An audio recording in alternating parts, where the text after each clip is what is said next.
The man who drove a tow truck through Monona, Madison, and McFarland and then crashed into a Madison police squad car, injuring an officer, is now waiting to be sentenced. The jury trial started Tuesday and wrapped up late last night. Our Ashley Wheel has been following this case closely and joins us live in the newsroom with the latest details. Ashley, what did the jury decide?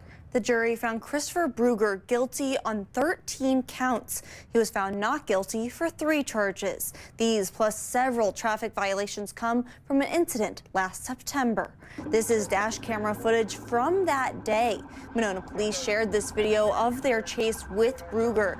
Brugger drove a tow truck recklessly through multiple municipalities. The chase then ended when Brugger swerved and crashed into Officer Ryan Kimberly's vehicle. Kimberly had severe injuries to his arm and leg, and his canine, Freddie, had a minor paw injury. I reached out to Madison Police for an update. They did not have a response, but on Tuesday, Capitol Canines told me that Officer Kimberly is still not yet back to work.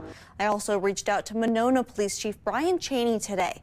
Monona was the lead agency for this incident. While he was not available for an interview, he sent a statement recognizing Officer Kimberly's courage and strength, saying, quote, "It is officers like Kimberly and those involved in this incident who remind all of us in law enforcement why this profession matters and what it means to serve," end quote.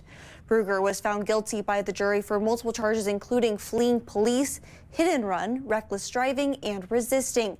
Many of those charges have felony severity for causing bodily harm. Reporting live in the newsroom, Ashley Wheel, WMTV 15 News. Ashley, thank you. Brugger's sentencing date has not yet been set.